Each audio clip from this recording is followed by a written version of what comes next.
Queen Maeve has come down to us as this jealous, grasping, envious, spiteful troublemaker of a woman, and the men who wrote her into the medieval manuscripts made sure of that. But that's their telling. It's not the whole of her. Maeve is far older than the ink that she's written in, and long before any of these tales were being set down, she was a sovereignty goddess bound to the land at Cruachan. Now, that's not just my opinion. That was written into a whole book by Professor John Waddell, for example. But she is the embodiment of a rightful rule that no king in Connacht held without her. The story that we're about to read is from the Book of Lecan, and it is, of course, the scribes' own telling, which is shaped by their time and their discomfort with powerful women. But even in their hands, if you know how to read it, the sovereignty goddess shows through. So let me read you their tale, and you can meet the queen underneath their words. But I will caution you, the start of it particularly is a lot about this person, son of this person, son of this person, son of this person, right? And this whole story is one of the pre-tales of the Táin Bó Cúailnge. So it's basically the setup of the Táin. And it gives Maeve's backstory and Maeve's family history as well, and how Maeve ended up being queen at Connacht, which, you know, we're not talking about some matriarchal utopia, even though she was a matriarch in her own right as well as a goddess.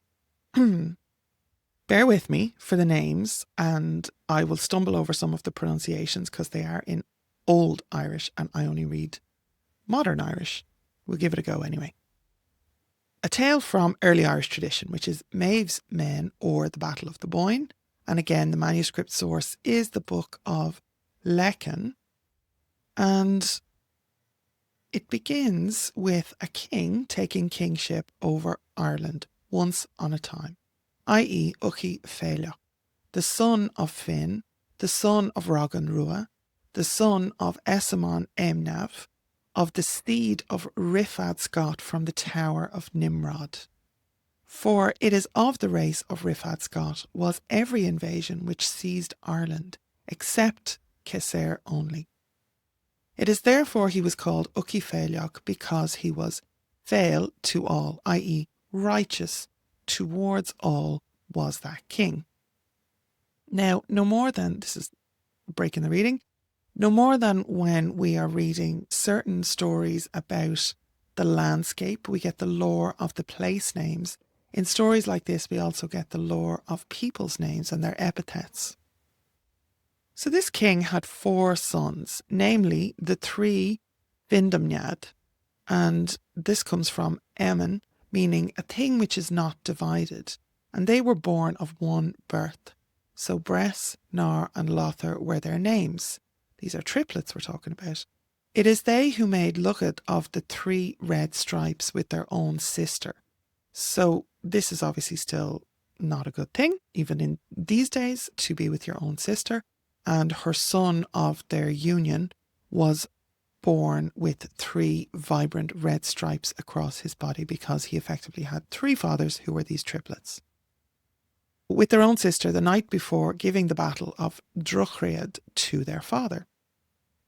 The 3 of them fell there in this battle by Uchi Féileach, and it was Uchi Féileach who made the holy request that no son should rule Ireland after his father forever, and that was verified. Now, this is obviously in direct contrast to the Norman hierarchical structure that we have unfortunately inherited through most of Europe at least, ever since. But the old Brehon laws, the old Irish native legal system, was a very different structure. So that was verified. And Conall Anglandach, the son of Uchi Féileach, from whom are the Connolly in the land of the men of Breach. That king, Uchi Féileach, had a great family, namely daughter of Uchi, wife of Fergal MacMagach. From her Brí Ellie in Leinster takes its name. After Fergal she was wife to Shrabgend MacNúil of the Erna, and she bore him a son, Mata, the son of Shrab Gend, the father of Alil MacMata, who we will come back to later, and Mumman Etan Cearach, daughter of Uki Féileach, wife of Conchobar Mac Fatna Fahach, the mother of Glasna, Conchor's son, and Etna, daughter of Uki Féileach, another wife of the same Conchor, mother of Furbage, Conchor's son. It is therefore he was called Furbage, because the urbid or cutting of him out of the womb of his mother was performed after she drowned in the stream Berriman, which is called the Etna today, or the Inni, and it is from her the river takes its name, namely Etna, and Dermot was Furbage's first name, and then he was called Furbage after. And Clara, daughter of Uchi Féileach, mother of Cormac Conlongus, Conchor's son, or Nessa, daughter of Uchi Sulbige, was the mother of Cormac Conlongus, and Derbrew, daughter of Uchi Féileach, from whom were called the pigs of Derbrew, and Maeve of Cruachan, daughter of Uchi Féileach, another of Conchor's wives, mother of Amalgad, Conchor's son, so that Conchor was Maeve's first husband. And Maeve forsook Conchor through pride of mind and went to Tara, where was the High King of Ireland. So these are all Maeve's brothers and sisters, basically, and obviously her first husband, who is Conchor or Conor MacNessa. So this pride of mind is the beginning of Maeve being villainized by the scribes or clergy, ecclesiastical monks who were writing down these stories. So Maeve at this point is in Tara with the High King of Ireland. The reason that the High King of Ireland gave these daughters to Conchor was that it was by Uchi Féileach that Fachna Fahach had fallen in the battle of Letter Ruad in the Coran, so that it was as his Eric these were given to him. Eric is an honour price for somebody who was wrongfully killed, together with the forcible seizure of the kingship of Ulster over Clan Rudrada, and the first cause of the stirring up of the cattle raid of Cúailnge, so the Táin Bó Cúailnge, was the desertion of Conchor by Maeve against his will. God love him. Tindi, the son of Conra Cass of the Fir Domnand, was king of Connacht at that time, and Uchi Dala, different Uchi, and Fidic MacFéic of the Gamanradi were laying clamp. Now, we don't know what that word means. We don't have a translation of it, unfortunately.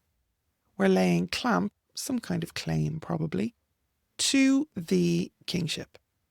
So Fidic MacFéic goes to Tara to assemble the kings for himself, and he asks Maeve of Uchi Féileach. Tindi, Conra's son, got word of this story and lay in ambush for Fidic. They met over the Shannon streams, and the children of Conra and Monador, Conra's son, slew Fidic, and that was the first reason of the war between the children of Conra and the Gamanradi. Uchi Féileach executed a prince's injustice on Tindi, drove him into the deserts of Connacht. The deserts of Connacht, if you don't mind. Connacht is one of the wettest areas in Ireland at the moment, so I'm presuming that they mean the far reaches or uninhabited regions of Connacht, and set Maeve up in the royal seat of Cruachan. Now, the deserts of Connacht would be much further west, I'm presuming, than the royal seat of Cruachan, which is just west of the Shannon. So it's at the kind of the entrance to the province of Connacht as you are travelling out from the centre at Uisneach or Tara. So it fell out, however, that Tindi was a visitor with Maeve, visitor with Maeve for a long time after that, so that it was in Cruachan with Maeve the fairs of Ireland were wont to be held.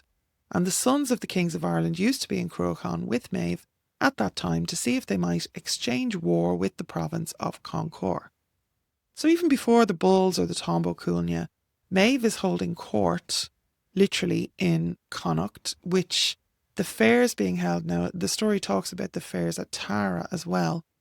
But the fairs are where people would come to give allegiance, and the men of Ireland were coming to give allegiance to Maeve and to try and stir up a war against Ulster, right?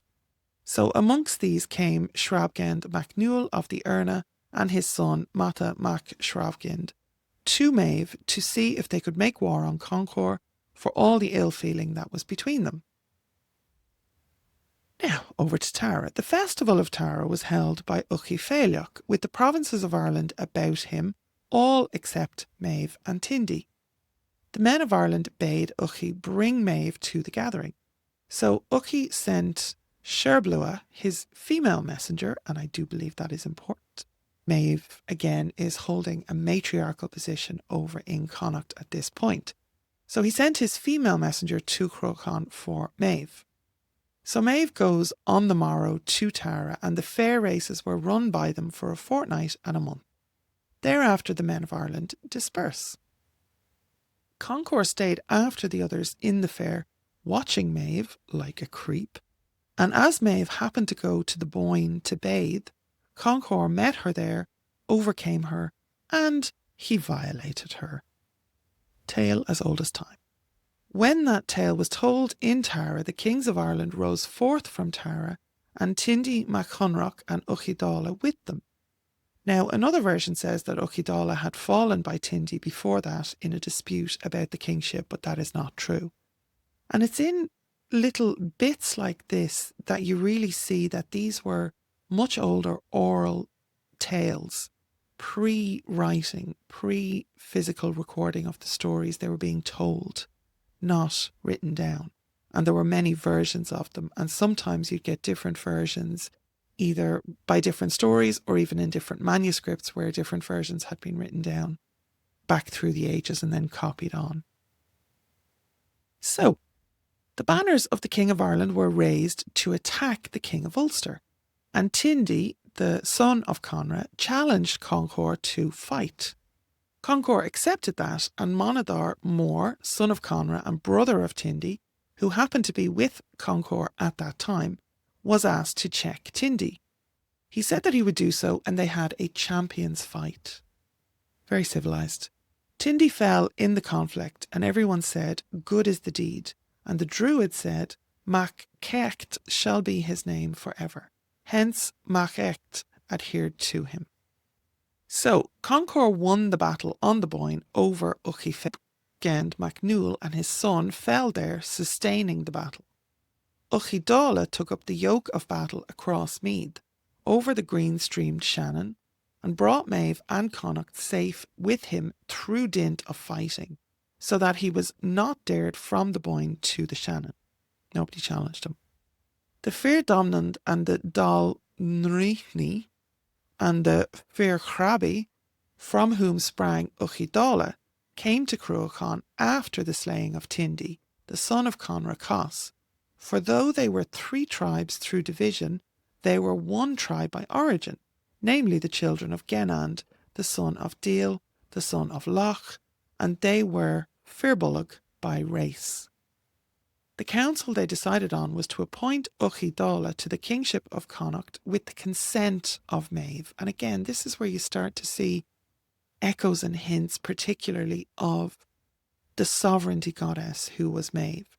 The later stories made her a queen, certainly, but there's almost a concept or an entity of Maeve that lies behind or underneath these stories.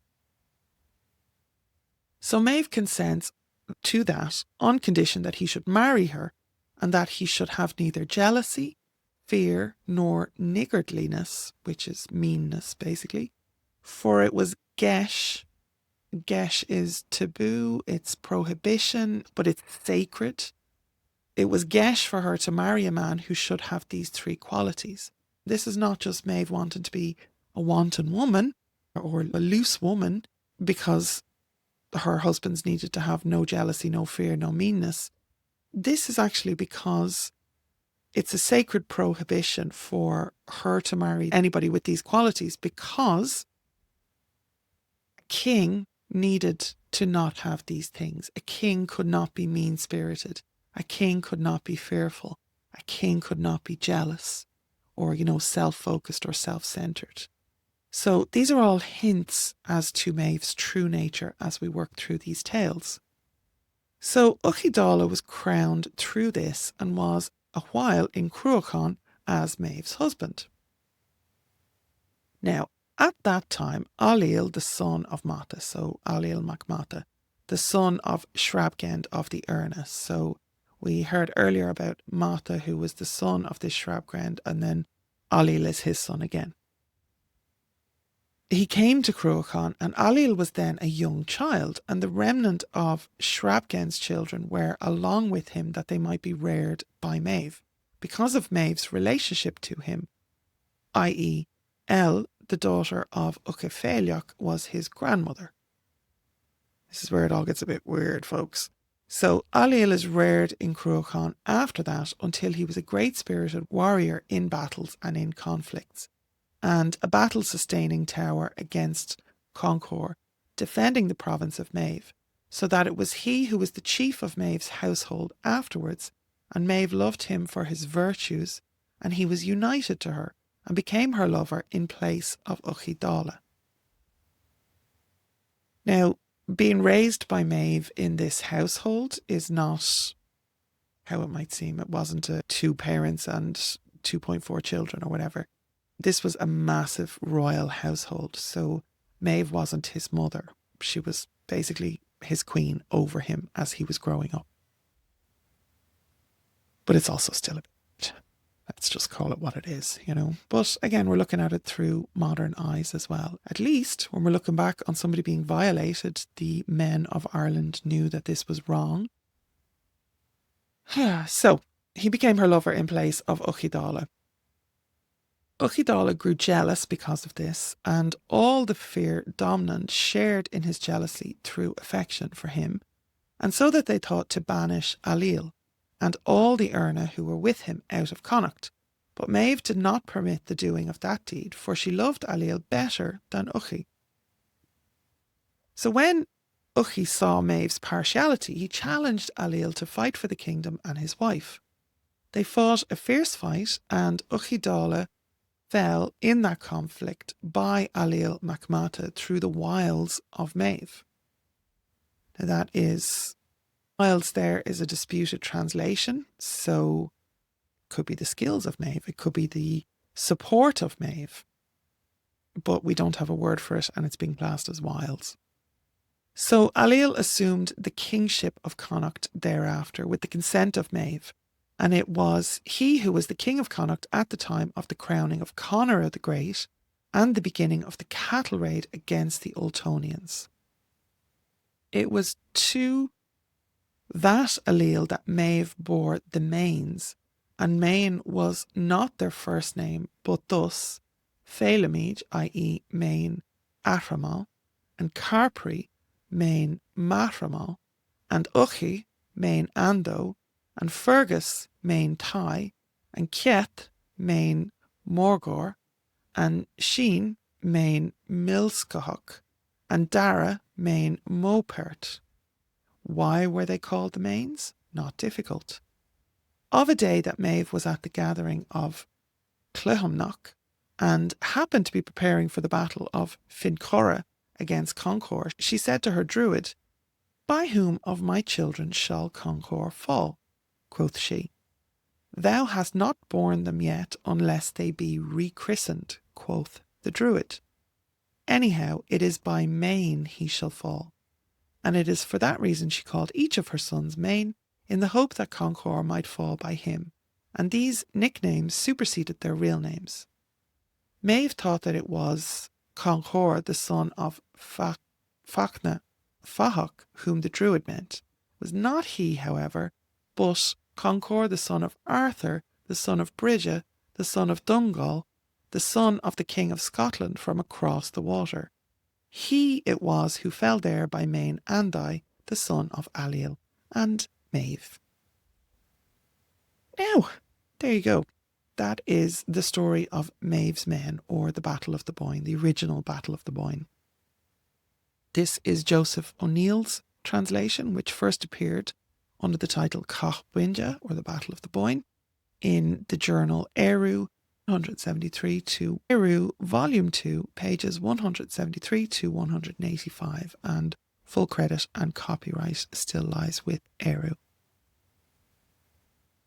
So to continue the story, you could keep reading with myself, Lora O'Brien, because I have a whole book on Maeve, Irish Queen Maeve, tradition and practice. And this tale is one thread of a far bigger story. And in the book that I wrote about Maeve, I bring her out of the old manuscripts and into living Irish practice. So you can meet her as the sovereignty queen that she is, grounded in her own tradition rather than borrowed Celtic gloss. She is also not Mab of the English fairies. That is a big mistake on the internet. So if you want to know Maeve beyond the battle tales, you can get that book. There is a link there. I'll put a link below in the description.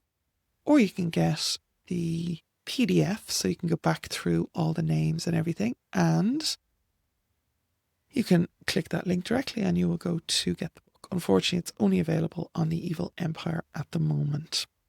So myself, I'm an Irish 3 and a priest of the Morrigan. I have a master's in Irish regional history, and I have published 8 books, among them Queen Maeve. So hopefully that's been useful to you folks. I might get back into reading mythology, but I'm not sure. It's not very popular here on the internet. So if you want me to read other stories in my attempts at Old Irish pronunciation, please comment below, like this so that I know that it's a popular video. But again, if you want Maeve's whole story to keep, as you can see what I've been reading from, I've put it into a clean readable PDF that's yours for free. And so you can go to irishpaganschool.ie/Maeve, MEDB. Get that now, and you'll also get a short run of emails from me to help you in meeting Maeve properly. There's a small piece of practice to work with her tale and a few questions to sit with, and they're all grounded in the real Irish tradition instead of the usual misogynistic or tourist crap versions. So I know that the old Irish mythology can be a little bit confusing. It can be very difficult to read if you're on your own, so I want to do my best to help people. You can download the PDF and re-listen to the video and, read along with it so that you're getting more familiar with the Irish words and the names. And again, I hope that's useful to you. So slán go fóill, and I will see you in the next video.